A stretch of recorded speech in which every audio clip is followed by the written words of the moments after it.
Welcome to the Standard of Truth podcast, hosted by historian Dr. Garrett Dirkmaat, where we explore the early days of the Church of Jesus Christ of Latter-day Saints and gain rare historical insights into how a young farm boy was able to establish a new church and grow it by way of visions, manifestations, and miracles.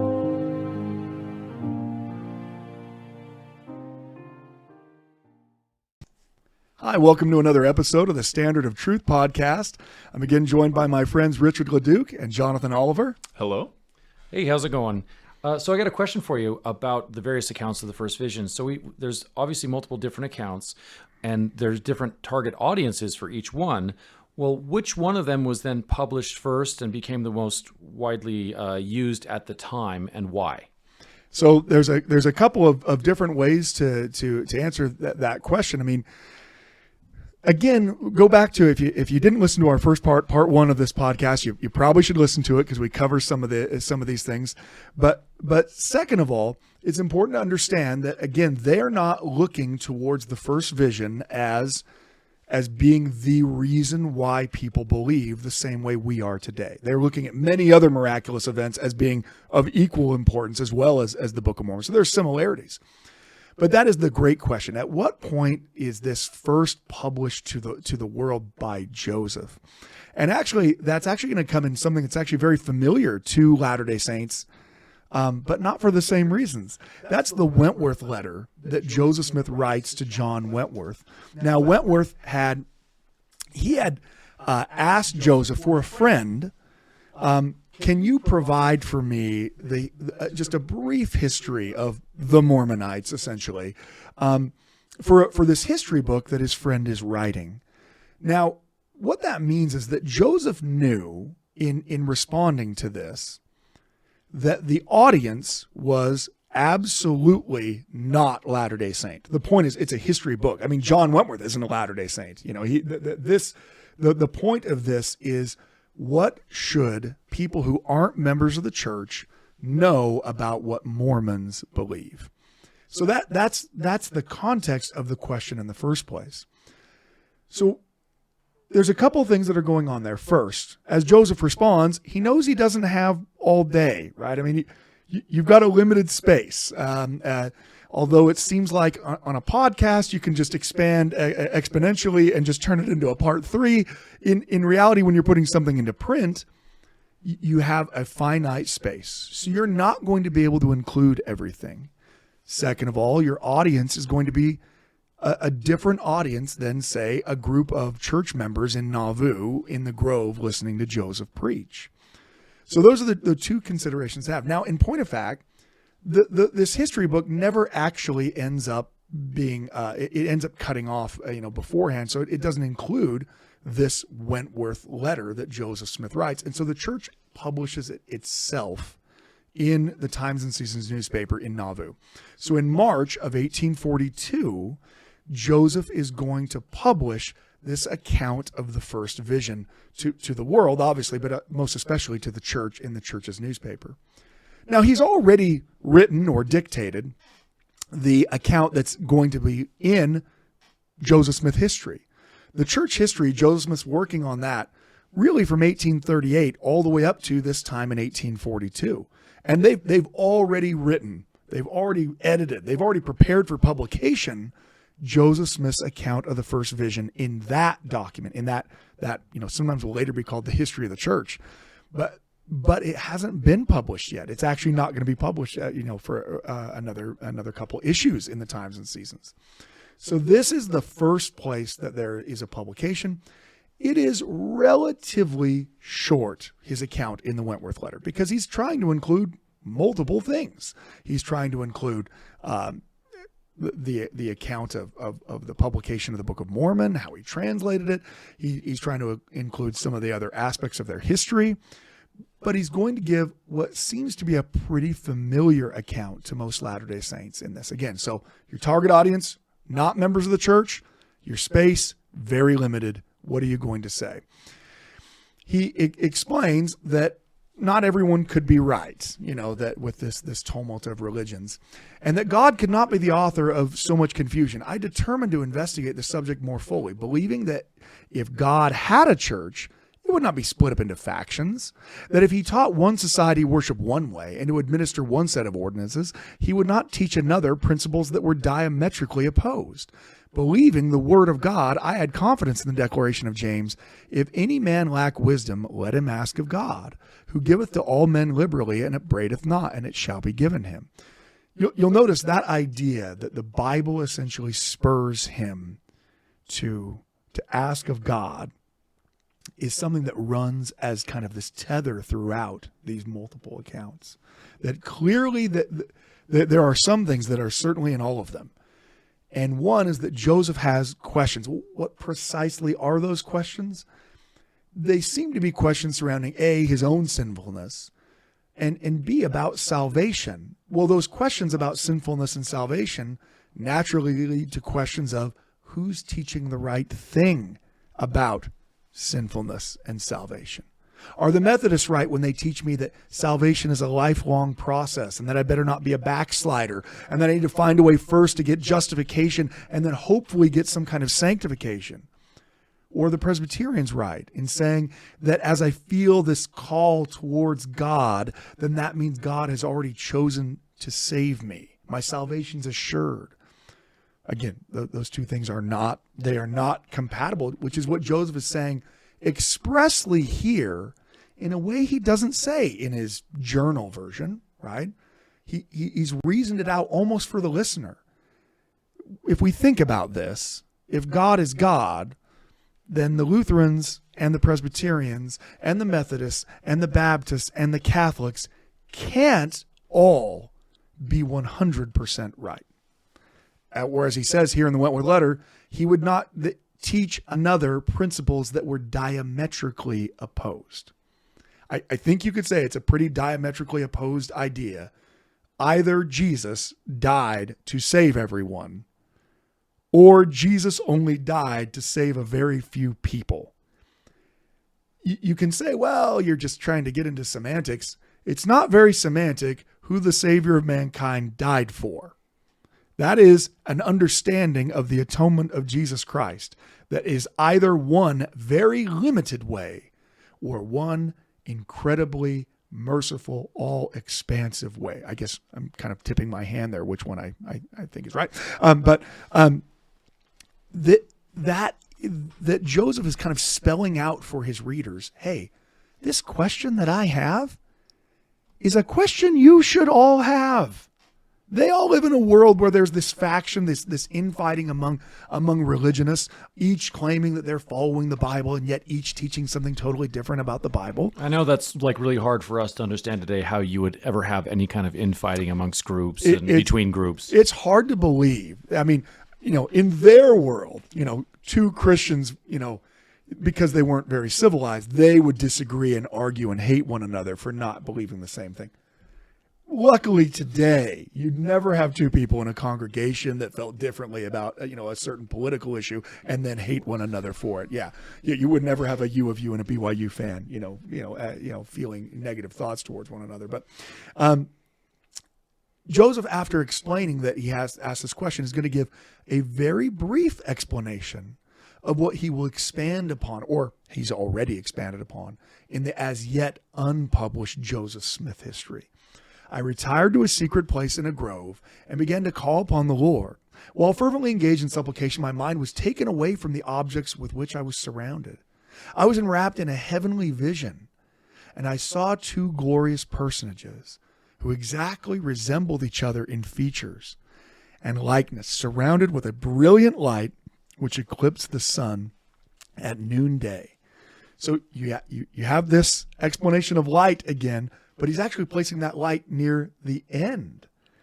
I think maybe this is me speculating. I hate to put words inside of Joseph Smith's mouth, but maybe the difficulty that he's clearly facing in trying to describe what the light is it light? Is it fire? Is it light? Is it fire? I think he might decide to backload that by saying, this is a heavenly vision. This isn't a forest fire that I got caught in. I'm not Martin Luther caught in a thunderstorm. I had a heavenly vision. And in that vision, this is what I saw. And then he's going to turn, pretty quickly from what he saw, that he saw these two glorious personages. He actually, you'll notice, he isn't going to have them speak to him and identify themselves individually, right? He's going to have, I have these two glorious personages who exactly resembled each other in features and likeness, surrounded with light, and they told me. So he's not going to, in this brief public account, try to get into the discussion of, well, this is what God said and this is what Jesus said.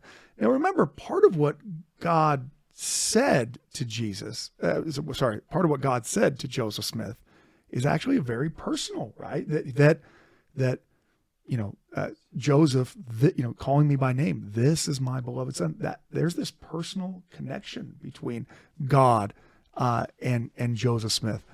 Maybe Joseph doesn't feel like that is appropriate for this published world. What do you need to know? You need to know that I had a vision and saw these two beings. And what else do you need to know? Well, you don't need to know whether or not my sins are forgiven. I already have enough of you telling me how sinful I am anyway. You need to know why Mormonism is different than other religions. So what does he then talk about? They told me that all religious denominations were believing in incorrect doctrines, and that none of them was acknowledged of God as his church and kingdom. You'll notice that is as soft a way as Joseph can relate to this, Christian crowd that isn't Mormon, what he says that God had said to him. In fact, if we go back to the 1832 account, it's a little bit more stark. That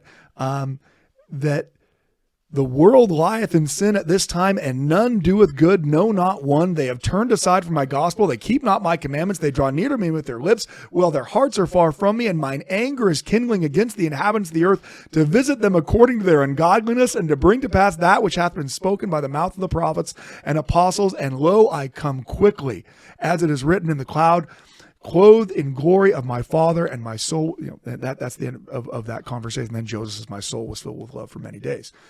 Interestingly, Joseph's soul is filled with love for many days right after this conversation of this, destruction is imminent, is coming. Joseph doesn't repeat exactly that when he's giving this general explanation of what he was told. And I think this is in some ways Joseph trying to, be, if you would, for lack of a better term, a little bit more politically correct in that regard. I can write in my journal account exactly what God had to say about the world, but unless I have an opportunity to explain to the world what is meant by things like even the fact that Jesus is coming soon, they're not going to understand it. Remember, we talked about this. They lived in a world where they don't think Jesus is coming soon. They make fun of people who think that Jesus is coming soon and that he's coming in power and glory. They're post-millennialists for the most part, or amillennialists. They think that the world's just going to keep getting better and better and better until it becomes perfect. And then Jesus is going to come. And even then, I would argue that, like, if you see some guy on the street corner holding up a sign, the end is near. Yeah. I mean, here we are, like, with that essential belief, but we all kind of look at him as kooky. Yeah. I mean, we probably learned, those of us who served a mission know that while it might be fun to knock on the door and say, let me tell you how you're going to burn in hell, it's probably less effective. It's probably not as effective as we've got a message of peace and happiness. Does that mean that you are deceiving the person behind the door because you don't open up by saying the great and dreadful day of the Lord is near, even at the doors?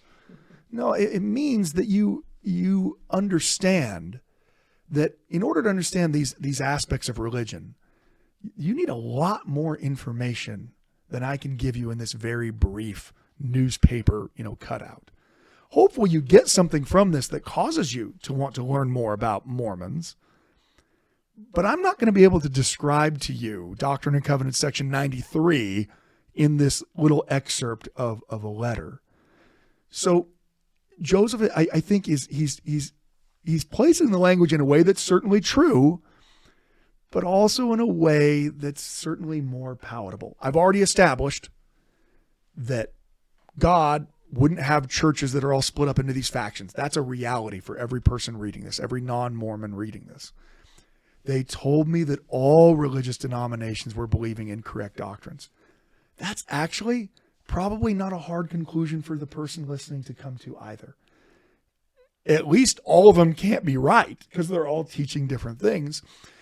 And that none of them was acknowledged of God as his church and kingdom. So here he's getting to the main point of it. Why does Mormonism matter? Why did you ever start your church? Because I was told by God that none of the existing churches had essentially all of his truth. Now, that is a soft way of saying that, they draw near unto me with their lips and their hearts are far from me. And they are an abomination in my sight. Yeah, right. It's a softer way. The creeds were an abomination, right? Right. That's what he'll say in it's a good distinction. Account. Yeah, it's very helpful. So I was expressly commanded to go not after them, at the same time receiving a promise that the fullness of the gospel should at some future time be made known to me. So there's another thing you get from this published account. Not only is Joseph getting this explanation of that his sins are forgiven him, he's also getting the kind of, spoiler alert from God that there is going to be this greater work that's going to be done. Again, this makes a lot of sense if, in fact, you're publishing a very brief thing to a bunch of people who don't believe, whose primary question is, what do these weirdo Mormons believe and why do they believe it? They aren't going to be able to go into an examination of Latter-day Saint theology versus traditional Trinitarian theology. But you can express, well, why don't you do what other churches do? Because God told me not to follow other churches. It becomes a pretty straightforward thing. All the rest is just semantics. Well, why is there a Mormon church at all? Which is what they called it at the time, right? Well, because God told me not to go after these other churches. So that's that published account. It's that earliest published account from Joseph Smith that he intended to be published in a larger work of history to non-Mormons. In the aftermath of that, on the heels of that, shortly thereafter, just a couple issues of the Times and Seasons later, the first publication of what you today call Joseph Smith history is going to be published. Now today it's great. It's right there in your scriptures. It's all versified and you can go to it. But originally this was published as the history of Joseph Smith. That's what they called the church history. In fact, I'm probably about to take you down the tangent of when we were talking about townships. That's where we're at here. But to understand that they start writing this history and they do a bunch of false starts. John Corll is supposed to write a history and he apostatizes and then eventually, publishes the history on his own and doesn't give it back to the church. John Whitmer, apparently everyone named John is, I'm just throwing it out there that there's a lot of apostates in the early church named John. And John Whitmer is supposed to write a history. He does write an extensive history and then apostatizes and refuses to give the history back to the church. So they've actually, by 1839, they have had multiple attempts trying to write a comprehensive history of the church that has ended in total failure. After the Missouri, horrors, they again take this up in earnest to write a history of and they call it the history of Joseph Smith. Though that history of Joseph Smith is going to eventually be published serially, which sounds like it tastes better than it is, but every single issue of the Times and Seasons, they're going to publish a small part of it each week, each issue of the Times and Seasons every other week, twice a month, building up to this. Well, eventually that history, they aren't going to finish publishing all of it before they, again, spoiler alert, are going to be driven out of the United States. So they'll continue publishing that history, that manuscript that they created with Joseph during his life, every week in the Deseret News.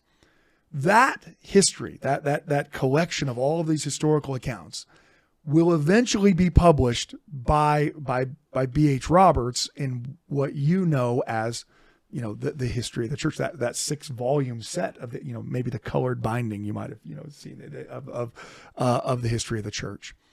But it's actually all the same document. The published history of Joseph Smith is also the same thing as the history of the church. They're the same thing. Well, what is this Joseph Smith history then that's in my scriptures?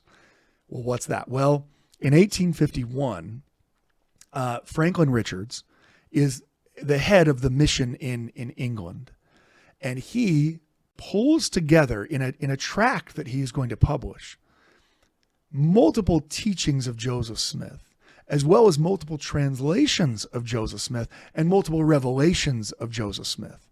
This he's going to call the Perl of Great Price. The Pearl of Great Price didn't start out being canonized revelation. This is not like the Book of Mormon that this is scripture from the time it's falling out on the page as Oliver Cowdery is writing it. In fact, the Pearl of Great Price is designed to be this almost aid, this increase of faith to all people who are already believers. And what does Richards do?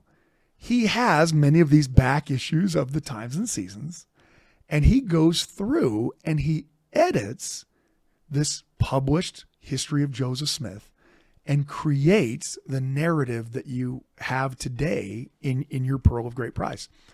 In fact, Franklin Richards is the editor I want working on the next book I publish. He does it so well. He edits it so seamlessly that you actually can't tell that he's making edits to the text. Occasionally, I'll have a student say, well, how come Joseph Smith history doesn't talk about Martin Harris losing the 116 pages? Well, because Joseph Smith history used to talk about that. It does talk about that in the published history, but that's part of what was excised out by Franklin Richards when he put it together as this brief history of Joseph Smith in the Pearl of Great Price.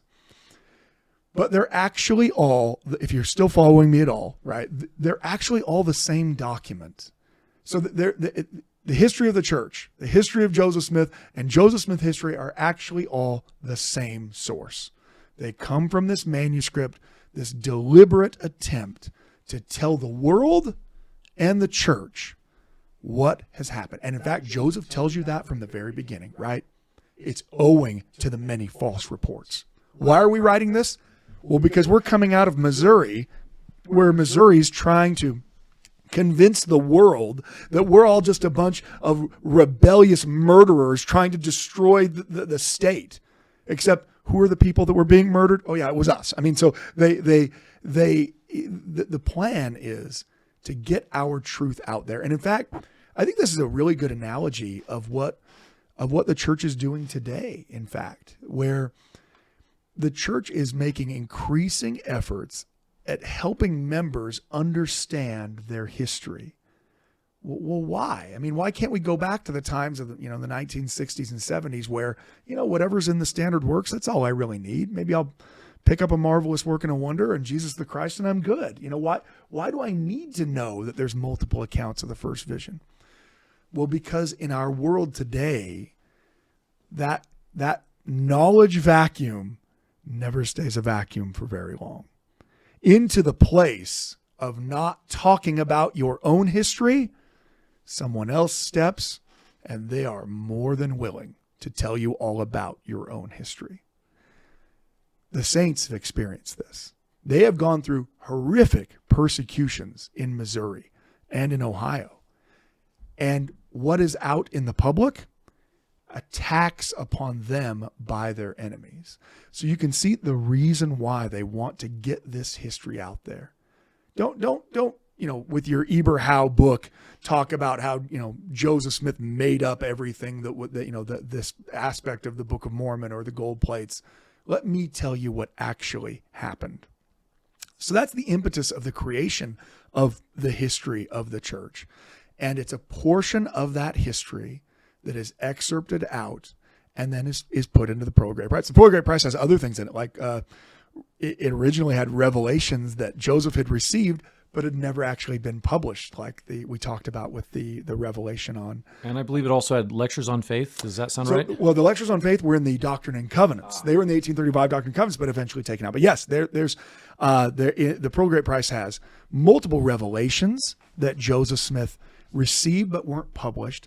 It had things like the Book of Moses, which had been received and published sporadically, but not in a place where you could get it all together. So that's the cool part about the Pearl of Great Price. It is really popular.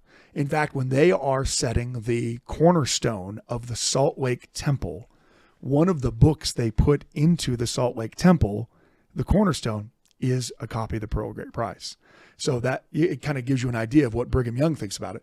I mean, it's all just a collection of teachings of Joseph Smith. So, I mean, it's not a hard thing to get behind if you're a Latter-day Saint, like, oh, he also taught this, great.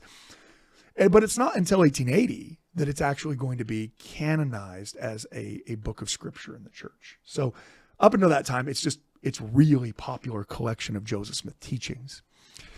So if you're still bearing with us, and we can go back to the actual account, the point being, the reason why I spent some time on that is so you could understand the source, but also so you can understand the purpose in writing it. The purpose of writing this history is we've tried to write a bunch of histories and they keep getting apostatized and run off with. We need to explain to people what it is we actually believe and what it is that we said actually happened. It's certainly going to be published first to the saints in the times and seasons, but you can tell the real impetus, the real point of publishing it is to essentially refute the false arguments that are being made, owing to the many false reports in circulation. The book tells you at its beginning why it's being created in the first place. So it's to both a Latter-day Saint and a non-Latter-day Saint public, and it's being prepared specifically to answer questions that exist and slanderous accusations that have been made. So what might, even before we read it, I know you've all read it, but even before we read it, you might expect, given the fact that this is a comprehensive attempt to talk about the history that's being written both to members and non-members, and its intent is to be published, you might expect that it has more detail in it and that it's longer than any other account of the first vision. That's what you'd expect, because this isn't just your scribe jotting it down in your journal when you're talking to Joshua the Jewish minister / reincarnated Matthias. This isn't just you writing with Frederick G. Williams an unfinished history. This isn't just you parceling out what little bit you hope is made into this larger history of America in the Wentworth Letter. This is you taking the time to tell others what you think is most important and respond to the slanders that you deal with. So I don't probably need to read a lot of this, but sometimes people ask the question, well, why do we? I mean, if Joseph has so many different accounts of the first vision, why do we focus on the one that's in Joseph Smith history? I think there's a couple of good answers for that. I mean, the practical answer to it is, the reason why it's the one is it's the one in your scripture. So that makes sense. But secondarily, it would actually be really weird if the account of the first vision that we focused on and used would be one that was less comprehensive, less detailed, and that Joseph Smith never intended to publish. It's actually the will of Joseph Smith that this is the account that everyone has. So it's good to know about the other accounts. We certainly get things from every account, but it's not that weird that this is the one the church focuses on, because it's the one that Joseph Smith focused on. So why would we say, well, yeah, but we don't want to focus on the one he focused on. What about this one that we found in his journal later? It makes sense. And of course, once it gets canonized, it becomes a part of our history that is to many Latter-day Saints the most beautiful aspect of the account of the first vision, the way that Joseph taught it. If we're talking about, like, for example, Superman, like there's the 1978 Christopher Reeve Superman, that's the real one. The real there. one. No, that's how I look at it. Yeah, exactly. Yeah. The other ones are like, okay, they were attempts at like trying to tell the story, but really, if we want to talk about it, it's the Christopher Reeve's Superman is the one, right? I think so. I mean, there's a difference between, especially when you're talking about someone's claim to miraculous experiences, there's a very big difference between Paul saying, this is what I saw on the road to Damascus, and someone else saying, I'm pretty sure this is what Paul was saying. It's a miraculous experience that is a personal one. And so the reality is no one but Joseph and our Heavenly Father and Jesus Christ and apparently a bunch of angels, no one else, no mortal was there with Joseph in that experience. That means any attempt to denigrate Joseph's experience on the basis of the accounts that exist is a pretty faulty logic. The only person who can give us any details, the only mortal who can give us any details of the first vision is Joseph Smith. So when someone from the outside says, well, I think he probably should have said X, that person doesn't even have any ability to appropriate what actually happened. I don't either. As a historian, I don't have the ability to say, well, I'm pretty sure this is probably what actually happened to Joseph. What can I do? All I can do is say, this is what Joseph said. And in this case, this is what Joseph said publicly to the world. This is what Joseph thought members and non-members should know about his experience. But it's to nitpick it and say, well, how come he says this and this one, but not this and this one, is to deny the reality of the fact that he is the only person who experienced this miracle. Only he can give you details on it. And anyone who thinks that they can give details beyond it, well, they're not doing history anymore. They are doing, they're doing antagonism, or they might be doing some kind of theology, but they're not doing history. Historically speaking, only Joseph Smith can give us details on his prophetic experience in the grove. But what does Joseph Smith want people to know about this experience in this public format?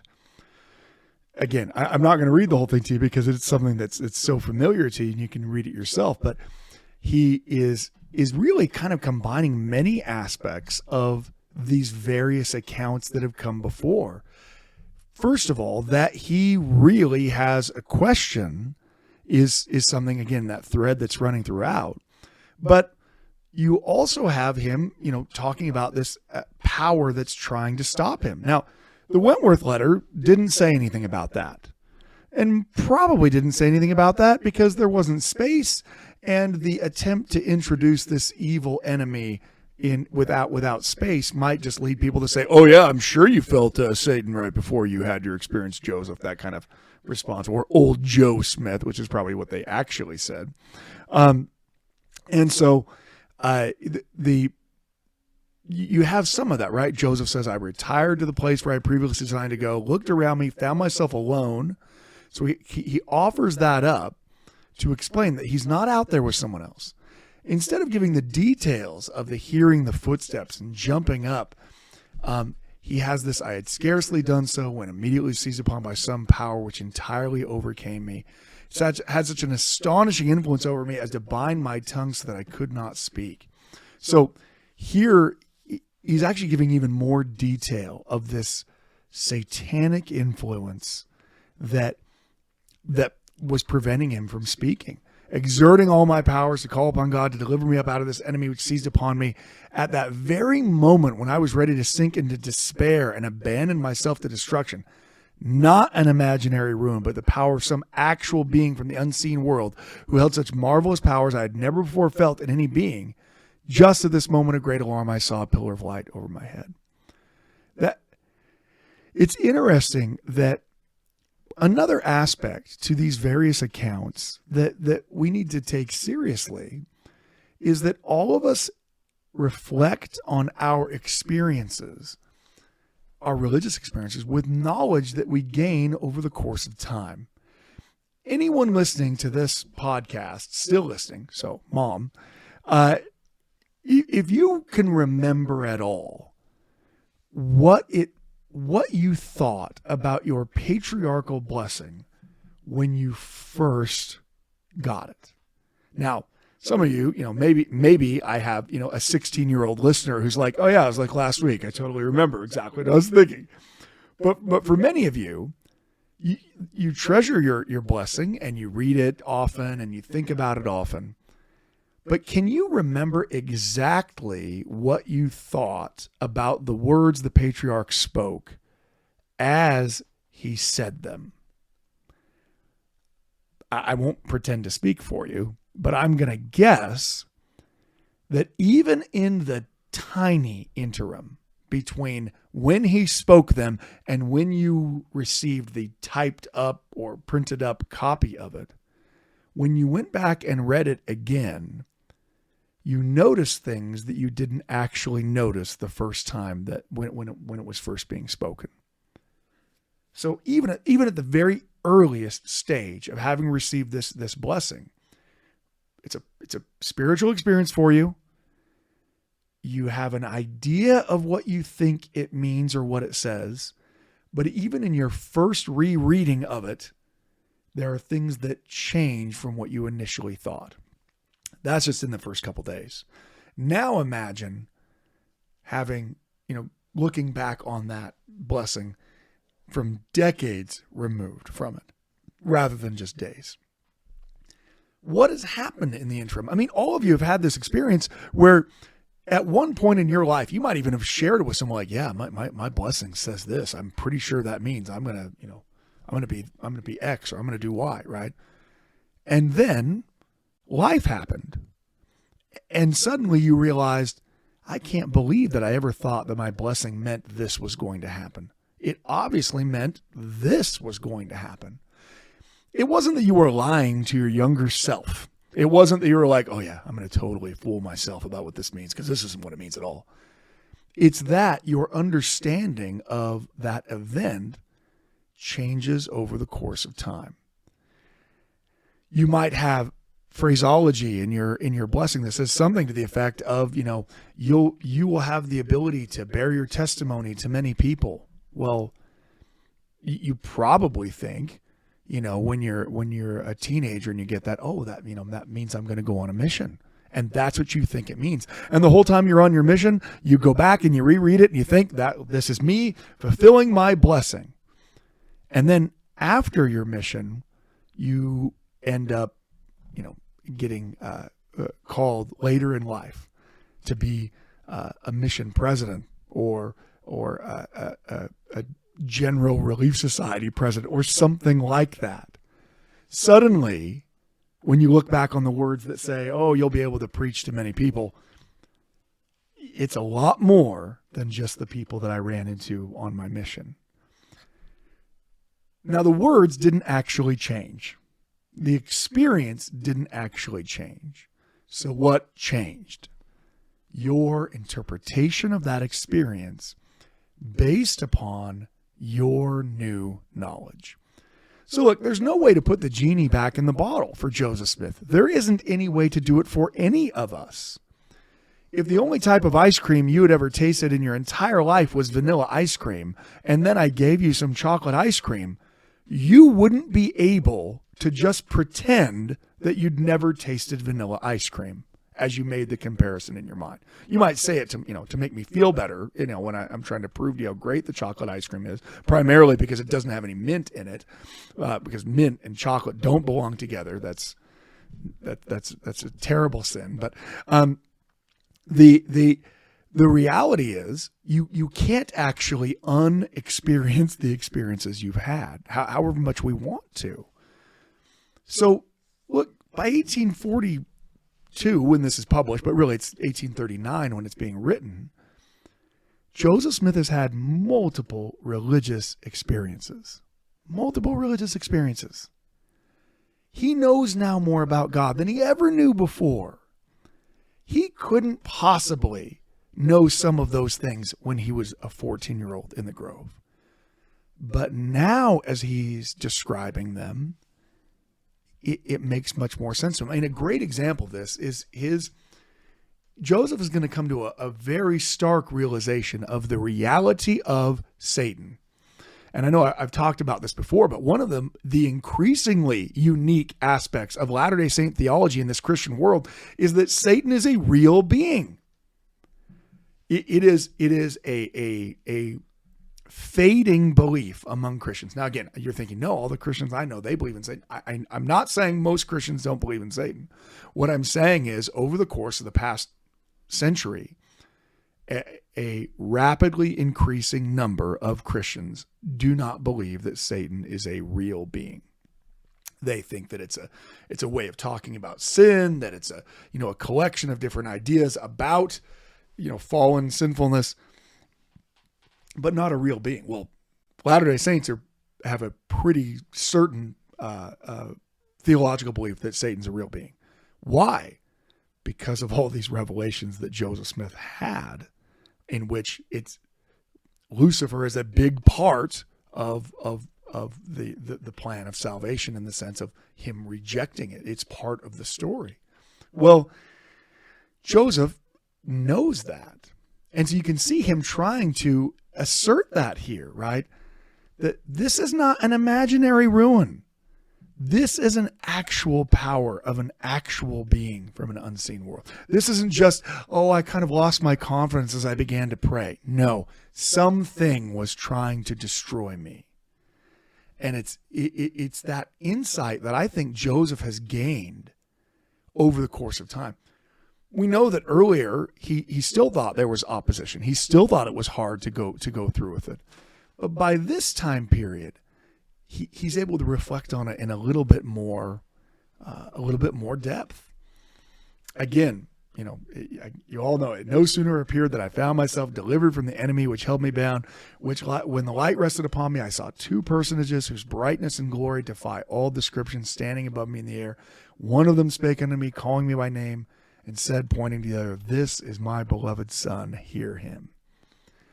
He gives you a little bit of space there. No sooner, therefore, did I get possession of myself, so I was able to speak, that I asked the persons who stood above me, which of all sects was right. Now, there's certainly some time period in between there that Joseph is letting some things pass. I was answered, and which I should join. I was answered that I should join none of them, for they were all wrong.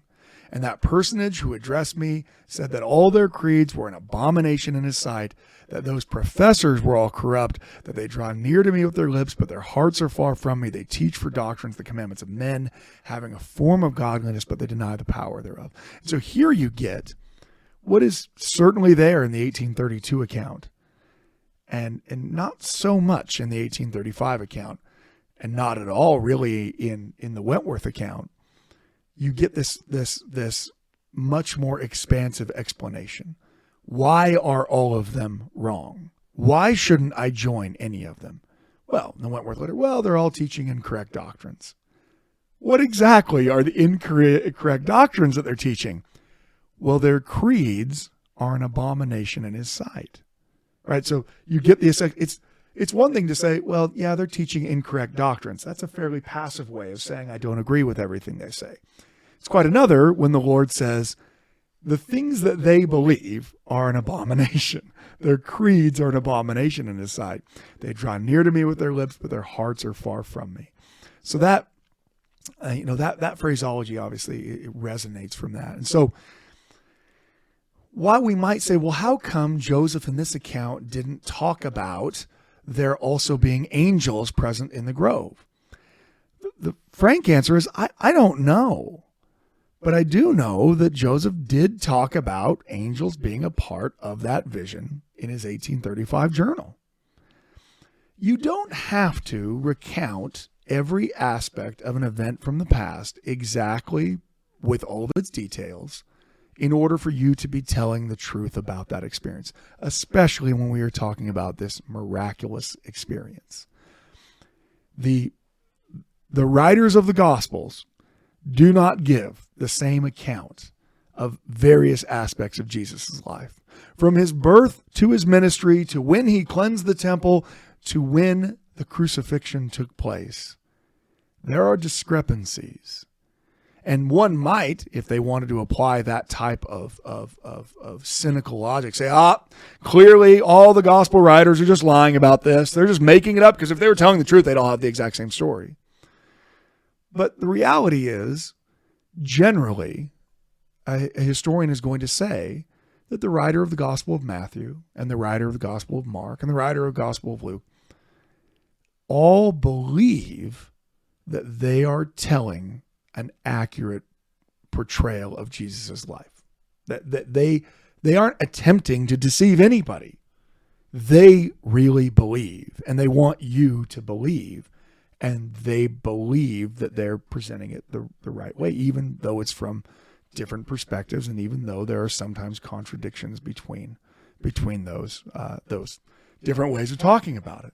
So it doesn't lessen Joseph Smith's experience that some of the details are in one account but not in another. And anyone who's lived life knows that you have told stories that are still true. Sometimes they're 10 minutes long. Sometimes they're 5 minutes long. Sometimes they're 10 seconds long, and they're all the exact same experience. Also, as you look back on that experience, if it was a powerful experience, as time passes, your appreciation of that experience changes. Your understanding of that experience changes. Your feeling about why it happened changes. Because now you have perspective. Joseph doesn't have any perspective in 1820. How could he possibly have perspective? He is a poor, downtrodden, young teenage kid. He doesn't know anything about what is about to happen, so he can't yet have perspective on it. But as time goes by, as his prophetic role and further other experiences come, they also are going to affect what he has to say. Now, the other thing that I don't know this, because I'm not a prophet, so I don't know. Again, the disclaimer is I haven't seen Jesus, so I don't know what happens when you see him. But we're not talking about Joseph Smith in the sense that he only has a single vision.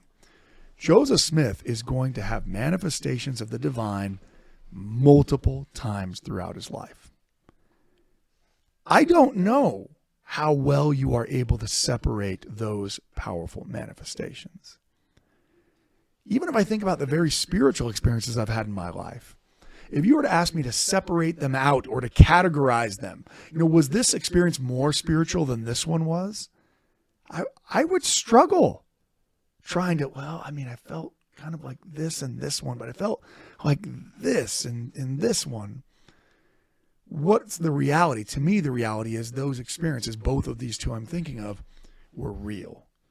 There really was a presence of God in that experience. It really was a miracle. And I don't know how much those things run together. Is it possible that the reason why Joseph Smith recognizes more about the way that the Father and the Son look is that since that time, he's seen the Father and the Son multiple times?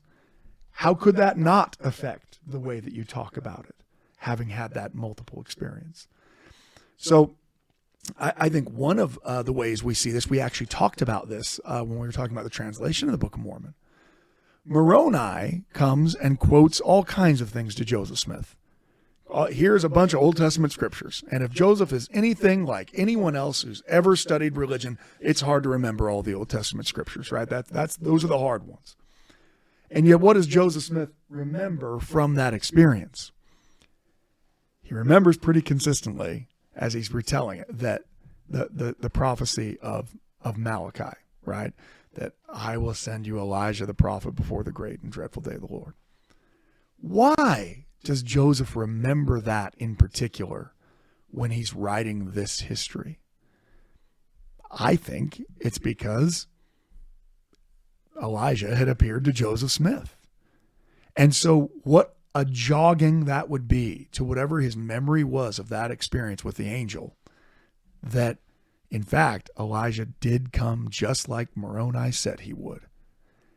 And that, Elijah came and restored those keys and was a crucial part of the restoration. But of course, when Joseph talks about what Moroni said to me, having had the experience of having had Elijah actually give him keys, one of the things that Joseph is going to remember is, this is one of the things that Moroni said in 1823. He told me Elijah was going to come, and Elijah came. And you can see that he's now seeing some of the end from the beginning. So I think that affects it. That affects the way that he talks about it too. In any case, this is what Joseph Smith wanted both members and non-members to know about his experience. What is clear in all of them? He wants you to know that he had an experience. Now, briefly, let's talk about some of the other accounts that exist about the first vision. I was being very, very professorial, for lack of a better term, when I said that the Wentworth Letter was the earliest published Joseph Smith account. Right. That I couldn't, if I qualified that anymore. Why am I saying that? Well, because he had written the 1838-39 history that becomes Joseph Smith history. He'd written that before, but it hadn't been published. Well, there had been another account that was published. This is Orson Pratt's account, where he publishes a tract in which he gives all kinds of history of the church. And part of what he gives, this is in 1840, part of what he gives is an explanation of Joseph Smith's first vision. Now, where is he getting this information? The assumption is it's very similar to the information that's in the history of the church that's been written but not published. That there's some kind of, he's probably at least talked to them about it, or the story's, obviously coming very similar. Either way, Joseph Smith is the only source you can go to ultimately for this experience of the first vision. And so it has some aspects that are very similar. This is the great question to be decided in his mind. This is Pratt writing about Joseph in the third person, is if any one of these denominations be the Church of Christ, which one is it? Until he could become satisfied in relation to this question, he could not rest contented. To trust to the decisions of fallible man and build his hopes upon the same without any certainty and knowledge of his own would not satisfy the anxious desires that pervaded his breast. To decide without any positive or definite evidence on which he could rely upon a subject involving the future welfare of his soul was revolting to his feelings. You can probably already tell that Orson Pratt's he's a better writer than Joseph Smith is. I mean, he's much more polished in that regard. The only alternative that seemed to be left him was to read the scriptures and endeavor to follow their directions. He accordingly commenced perusing the sacred pages of the Bible with sincerity, believing the things he had read. His mind soon caught hold of the passage, if any of you lack wisdom, let him ask of God, it giveth to all men liberally, and upbraideth not, and it shall be given him. From this promise he learned that it was the privilege of all men to ask God for wisdom, with a sure and certain expectation of receiving liberally without being upbraided for doing so. This was cheering information to him, tidings that gave him joy. You get this insight from Pratt that the very fact that he knew he could ask God apparently gave Joseph some kind of peace of his mind. For the experience itself, something similar, right? He retired to a secret place in a grove, a short distance from his father's house, and knelt down and began to call upon the Lord. At first, he was severely tempted by the powers of darkness, which endeavored to overcome him. But he continued to seek for deliverance until darkness gave way from his mind, and he was enabled to pray in fervency of spirit and faith. And while thus pouring out his soul, anxiously desiring an answer from God, he at length saw a very bright and glorious light in the heavens above, which at first seemed to be at a considerable distance. He continued praying while the light appeared to be gradually descending towards him. And as it drew near, it increased in brightness and magnitude so that by the time it reached the tops of the trees, the whole wilderness for some distance around was illuminated in the most glorious and brilliant manner. He expected to have seen the leaves and the boughs of the trees consumed. Remember, this is back to the same old issue. Is this fire or is this light? But perceiving that it did not produce that effect, he was encouraged with the hopes of being able to endure its presence. It continued descending slowly till it rested upon the earth, and he was enveloped in the midst of it. When it first came upon him, it produced a peculiar sensation throughout his whole system, and immediately his mind was caught away from the natural objects with which he was surrounded. He was enwrapped in a heavenly vision and saw two glorious personages who exactly resembled each other in features and likeness. He was informed that his sins were forgiven.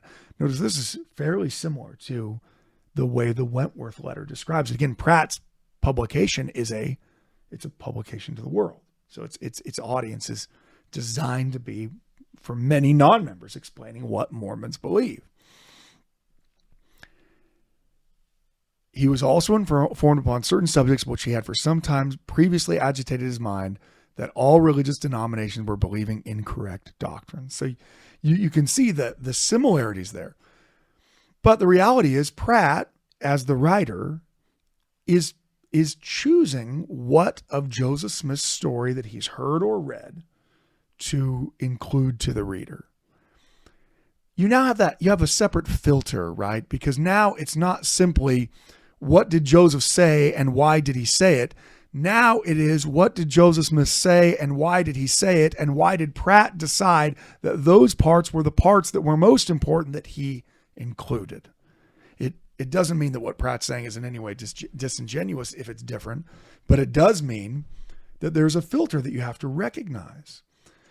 Another account of the first vision is recorded in Levi Richards' journal. He is talking about a meeting that he has with Joseph Smith, and it's a very brief account of this. President Joseph Smith, this is from his journal. Again, so there's a filter. What's the filter? Joseph Smith is teaching something, and Levi Richards is later going and writing it in his journal. Now, that's pretty contemporary. He's writing it down at the time, but it's obviously not going to be word for word any more than you're writing down word for word what I'm saying today. Or if you are, what a terrible life choice you have made, right? So it's not natural to think that he would be writing every single word down. Well, what are you going to write down then? Like all of us who hear a sermon or a talk that we love, if we go write about it in our journal, we don't attempt to replicate every word that was spoken. We say, Elder Oaks gave an amazing talk today that talked about blank. And we might provide some more details, but we don't even attempt to capture every word that was spoken. And it's easy for us. We could actually go get every word and copy it in if we wanted to.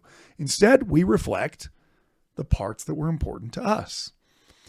This is from Levi Richards' journal, 11th of June, 1843. So this is near the end of Joseph Smith's life.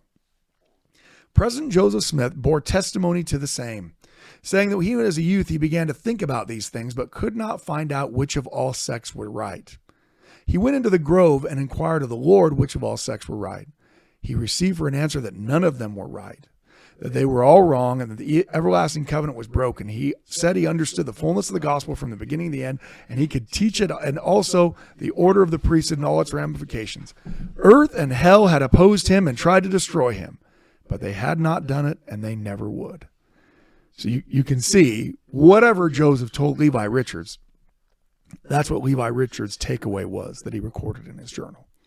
That Joseph had this experience, that he was told that there wasn't any other church that had all the truth on the earth, and that Joseph had been persecuted for teaching what he taught. You could see why that would resonate in Nauvoo to a member who's like Levi Richards, who's obviously gone through people castigating him and questioning his testimony, telling him how silly it is that he's gone to join up with the Mormons and things like that. That Joseph Smith has a similar experience. He has a powerful conversion experience. He learns doctrine of God, and people oppose him and despise him for it. That's not a surprising thing that Levi Richards records in there. Did Joseph Smith explain what words were spoken to him? Maybe. I don't know. All I know is what Levi Richards wrote in his journal. Speaking of filters, let's talk about news reporters. One of the more broad accounts of the first vision is one that is probably also the hardest to fully trust. This is an interview that Joseph Smith gives with the reporter and newspaper editor David Nye White, also in 1843. Now, because it's an interview and it's being reported by White, but we don't have a transcript of the interview. We don't have a recording that we can go listen to make sure that they put it up the right words when they created the transcript. What do we have? We have a pretty antagonistic newspaper reporter who's not a fan of Mormons and doesn't believe in them, reporting what he says Joseph Smith said. Now, I know in the world today, people implicitly trust whatever is said in the media. If someone says it, then that must absolutely be the case. But in their world, it was entirely possible that for especially political reasons, and that's one of the problems that David White has with Joseph Smith, someone might not report exactly what was said in order to make a bigger point for your larger issue. So that's something you have to take into consideration. White says that Joseph said, God does reveal himself to me. I know it. He revealed himself to me first when I was about 14 years old. Again, about 14 years old. This is always this kind of about. A mere boy. I will tell you about it. There was a reformation among the different religious denominations in the neighborhood where I lived, and I became serious and was desirous to know what church to join. While thinking of this matter, I opened the Testament promiscuously upon the words, in James, ask of the Lord who giveth to all men liberally and upbraideth not. I determined I'd ask him. I immediately went to the woods where my father had a clearing and went to the stump where I had stuck my axe when I had quit work, and I kneeled down and prayed. Now that's very interesting. That's detail that you actually don't get from any other account. So if you ever see a video or a representation of the first vision, and it's Joseph, not deep into the trees, but just past the tree line where his axe is. I mean, where do you cut trees down, right? If you're living on a farm and half of it's covered in trees, whatever the purpose of you cutting the tree down, you're going to do it as close to the clearing as possible. If you're cutting it down for firewood, you don't want to haul it any farther than you have to. If you're cutting it down so that you can increase the acreage of your farm, you're cutting it down on the edge of where the other trees are because you're trying to increase the farm. Now, I guess maybe you're chopping it down because you need that particular size tree for something that you're building or whatever. But that's this information. He goes to where his axe was already stuck in a tree. Again, filtered through David White. "O Lord, what church shall I join?" is the prayer. Directly I saw a light, and then a glorious person in the light, and then another person. And the first person had said to the second, "Behold, my beloved son, hear him." That, again, sounds very similar and is, of course, after that publication of that official church history. I then addressed this second person saying, "O Lord, what church shall I join?" He replied, "Don't join any of them. They are all corrupt." Then the vision vanished, and then I came to myself. I was sprawling on my back. It was some time before my strength returned. When I went home and told the people that I had a revelation and that all the churches were corrupt, they persecuted me, and they have persecuted me ever since. They thought to put me down, but they haven't succeeded, and they can't do it. So you get this. I don't know how much of this is exactly the way Joseph said it to David White, but hopefully it's reflecting what it was he was teaching, but that's where that account comes from. There's also another journal account, again, not from Joseph, but from someone who hears Joseph talk about it. This is the Jewish convert to the church, Alexander Neibaur. And Alexander Neibaur is going to, again, relate in his journal this experience of hearing. And it's pretty choppy. Okay. This is not this is not a very easy to read account, because he's just putting in highlights, obviously. Called at Brother J.S.'s, Joseph Smith. Met Mr. Bonney. Brother Joseph told us, he's German, so it's told, not told. He told us the first call he'd had to a revival meeting, his mother and brother and sister got religion. He wanted to get religion too, wanted to feel and shout like the rest, but he could feel nothing. Opened his Bible. The first passage that struck him was that if any man lack wisdom, let him ask of God, who giveth to all men liberally, and upbraideth not. Went into the wood to pray, knelt himself down. His tongue was cleaved to his roof. Could not utter a word. Felt easier after a while. Saw a fire towards heaven, came near and nearer, and saw a personage in the fire. Light complexion, blue eyes, a piece of white cloth drawn over his shoulder, his right arm bare. After a while, another person came to the side of the first. Mr. Smith then asked, "Must I join the Methodist Church?" "No," was the response. "No, they are not my people. They all have gone astray. There is none that doeth good, no, not one. But this is my beloved Son. Hearken ye him." The fire drew nigher, rested on the tree, enveloped him, comforted, endeavored to rise, but felt uncomfortable, felt uncommon feeble. Got into the house, told the Methodist priest, said this was not an age for God to reveal himself in vision. Revelation had ceased with the New Testament. So it's a pretty lengthy account. It's a cool one. And again, it's in Neibaur's journal. And here, once again, the fact that Joseph was pursuing this Methodist sect seems to be front and center. The description of blue eyes is particularly profound. I don't know what it is about that, but that is just... that he's giving this description of these attributes. In the others, he's giving attributes, right? That they resemble each other exactly. Again, I don't know exactly what Joseph Smith said in the presence of Alexander Neibaur, because it's not Joseph writing this in his journal. It's Alexander writing this in his journal. And what struck him, what spoke out to him, might be different than what it would be for others. But you do see this, affinity, or at least the question surrounding Methodism. Someone might say, well, how come in this account it says he asked specifically if he should join the Methodists, but in the other account it just says, which church should I join? Well, given the fact that Joseph Smith says that over the process of time, my mind became somewhat partial to the Methodist sect, and I felt some desire to be united with them, that suggests that if he was going to ask which church should he join, the Methodist Church would be the first one he would ask. If he felt some desire to be united with them, then that's probably the most that's top of mind. Again, I don't know with these other accounts exactly what Joseph said and what was recorded. And really, historians are placed in a tough spot with that, because you all will hear things that someone supposedly said, and then as you begin to try to track them down, it's actually hard to figure out where they're said. So, for instance, I just had this experience this week. Someone asked me, how do we know what Brigham Young's last words were? People say that, that he was so close to Joseph Smith that as he was dying, he said the words, Joseph, Joseph, Joseph, right? And you'll see that in publications. You'll see that in video representations. And someone asked the question of, where does that come from? I see where it's in an Ensign article here, but it doesn't have any citation to it. And I read, George Buchanan is with Brigham Young almost all the time that he's going through his illness and death. And he doesn't say that Brigham Young said that.